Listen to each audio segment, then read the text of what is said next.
குழந்தை வடிவில் காட்சி தரும் ஐயப்பன் அறுபடை வீடு.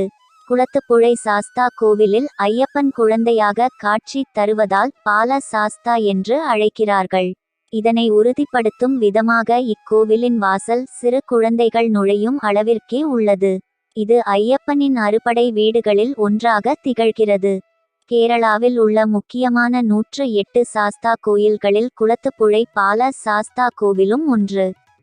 இங்குள்ள சாஸ்தா விக்கிரகம் பரசுராமனால் நிறுவப்பட்டது என்பது நம்பிக்கை. இங்கு உக்கிரமூர்த்தியாகவும் மங்கள பிரதாயனாகவும் பகவான் காட்சியளிக்கிறார். உப தெய்வங்களாக சிவன், யக்ஷி, விஷ்ணு, கணபதி, பூதநாதன், நாகர், கருப்ப சுவாமி ஆகியோர் கோவில் கொண்டுள்ளனர். கேரள மாநிலம் கொல்லம் மாவட்டத்தில் பத்தனாபுரம் தாலுக்கில் குளத்துப்புழை என்னும் இடத்தில் கல்லடை ஆற்றின் கரையோரம் அமைந்துள்ளது ஸ்ரீ பால சாஸ்தா கோவில். குளத்துப்புழா அல்லது குளத்துப்புழை ஐயப்பன் கோவில் கேரளாவில் உள்ள ஐயப்பனின் முக்கியமான கோவில்களுள் ஒன்று. இங்கு ஐயப்பன் குழந்தையாக காட்சி தருவதால் பால சாஸ்தா என்று அழைக்கிறார்கள். இதனை உறுதிப்படுத்தும் விதமாக இக்கோவிலின் வாசல் சிறு குழந்தைகள் நுழையும் அளவிற்கே உள்ளது. கேரளாவில் உள்ள முக்கியமான 108 சாஸ்தா கோயில்களில் இதுவும் ஒன்று. இங்குள்ள சாஸ்தா விக்கிரகம் பரசுராமனால் நிறுவப்பட்டது என்பது நம்பிக்கை. இங்கு உக்கிரமூர்த்தியாகவும் மங்கள பிரதாயனாகவும் பகவான் காட்சியளிக்கிறார். உப தெய்வங்களாக சிவன், யக்ஷி, விஷ்ணு, கணபதி, பூதநாதன், நாகர், கருப்ப சுவாமி ஆகியோர் கோவில் கொண்டுள்ளனர். இக்கோவில் பந்தளம் அரசரால் உருவாக்கப்பட்டது என்றும் பிரதிஷ்டை கொட்டாரக்கரையைச் சார்ந்த அந்தணர் ஒருவரால் அமைக்கப்பட்டது என்றும் கூறப்படுகிறது. முதலில் கொட்டரக்கரை அரசரின் கைவசம் இருந்த இக்கோவில் பின்னர் திருவிதாங்கூர் தேவஸ்வம் போர்டுக்கு கைமாறப்பட்டது. தல வரலாறு. கொட்டாரக்கரை பகுதியை ஆண்ட ஒரு அரசரும் அவருடைய ஆட்களும் காட்டில் கல்லடையாற்றின் கரையில் உணவு சமைப்பதற்காக அடுப்பு மூட்டக்கல் தேடினர். 3 கற்களும் ஒரே அளவில் கிடைக்கவில்லை. ஒரு கல் மட்டும் சற்று பெரிதாக இருந்தது. அளவில் பெரிதாக இருந்த கல்லை அதைவிட பெரிதான ஒரு கல்லை கொண்டு உடைக்க முயற்சித்தனர். உடைக்க நினைத்த கல் உடையாமல் உடைக்க பயன்படுத்திய கல் 8 துண்டுகளாக உடைந்தது. உடைந்த பகுதிகளில் இருந்து இரத்தம் வழிந்தது. அரசரிடம் செய்தி தெரிவிக்கப்பட்டு தேவ பிரசன்னம் பார்க்கப்பட்டதில் சிதறிய கல் பரசுராமரால் பிரதிஷ்டை செய்யப்பட்ட ஐயப்பன் உருவம் என்று தெரிய வந்தது. பரிகாரமாக அவ்விடத்தில் குழந்தை வடிவான ஐயப்பனுக்கு கோவில் கட்டப்பட்டு வழிபாடு செய்யப்பட்டது என்பது மரபுவழி செய்தி. சிதறிய 8 துண்டுகளும் கருவறையுள் உள்ளன. பூஜை சமயத்தில் இவை ஒன்றாக வைக்கப்பட்டு வழிபட்ட பிறகே வழக்கமான நிலையில் வைக்கப்படுகின்றன. கோவிலை ஒட்டி கல்லடையாறு ஓடுகிறது. குளத்துப்புழை ஐயப்பனின் அழகில் மயங்கிய மச்ச கன்னி ஒருத்தி அவரை திருமணம் செய்ய விழைய ஐயப்பன் மறுத்து விட்டார். அதனால் அவள் அவரை பார்த்து கொண்டே அப்பகுதியில் வாழும் வரத்தையாவது தனக்கு தர வேண்டுமென ஐயப்பனிடம் வேண்டியதால் அவரும் தனது தலத்தில் ஓடும் ஆற்றில் மீனாக இருக்கும்படி அருளியதாக சொல்லப்படுகிறது. மச்ச கன்னியும் அவள் தோழியரும் கல்லடையாற்றின் இப்பகுதியில் மீன்களாக வாழ்வதாக ஒரு நம்பிக்கை. கோவிலுக்கு வரும் பக்தர்கள் வேண்டுதலுக்காக இங்குள்ள மீன்களுக்கு பொறி போடுகின்றனர்.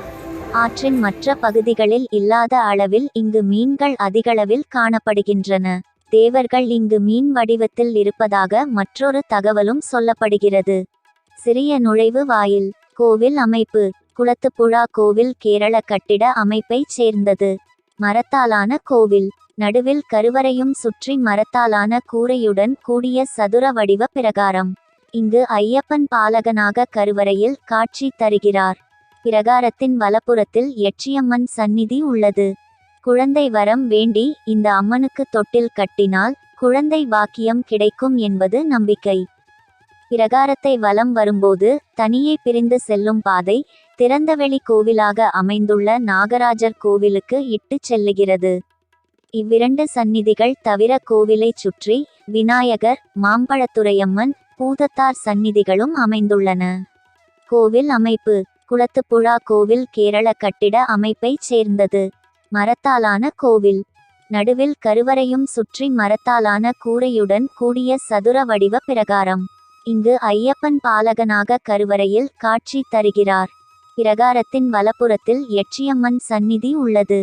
குழந்தை வரம் வேண்டி இந்த அம்மனுக்கு தொட்டில் கட்டினால் குழந்தை பாக்கியம் கிடைக்கும் என்பது நம்பிக்கை. பிரகாரத்தை வலம் வரும்போது தனியே பிரிந்து செல்லும் பாதை திறந்தவெளி கோவிலாக அமைந்துள்ள நாகராஜர் கோவிலுக்கு இட்டுச் செல்லுகிறது. இவ்விரண்டு சந்நிதிகள் தவிர கோவிலைச் சுற்றி விநாயகர், மாம்பழத்துரையம்மன், பூதத்தார் சந்நிதிகளும் அமைந்துள்ளன. விழாக்கள். ஏப்ரல், மே மாதத்தில் வரும் விஷு மகோற்சவம் இக்கோவிலின் முக்கிய விழாவாகும்.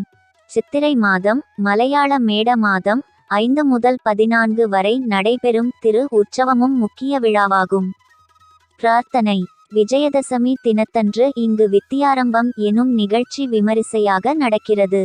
குழந்தைகளின் படிப்பு சிறப்பாக அமைந்திட குட்டி சாஸ்தா அருள் புரிவார் என்பது நம்பிக்கை. குழந்தை வரம் வேண்டி வருவோரின் துன்பமும் தீர்கிறது. இங்குள்ள குளம் மிகவும் விசேஷமானது. இது ஐயப்பனால் உருவாக்கப்பட்டது என சொல்லப்படுகிறது. நமது வேண்டுதல்களை சொல்லி இந்த குளத்தில் உள்ள மீன்களுக்கு பொறி போட்டால் நமது வேண்டுதல்கள் யாவும் நிச்சயம் பலிக்கும் என்பது நம்பிக்கை.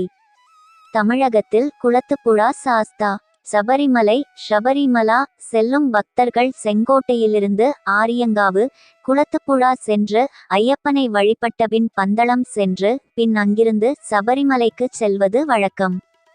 திருநெல்வேலி மாவட்டம் ஆலங்குளம் அருகிலுள்ள குறிப்பன்குளம் சிற்றூரில் குளத்துப்புழை தர்ம சாஸ்தா கோவில் மற்றும் பாவூர் சத்திரம் அருகேயுள்ள அரியப்பபுரம் என்னும் சிற்றூரில் அமைந்துள்ள குளத்தூர் ஐயன் கோவில். இந்த கோவிலில் இருந்து பிடிமண் மற்றும் நீர் எடுத்து வந்து கட்டப்பட்டது.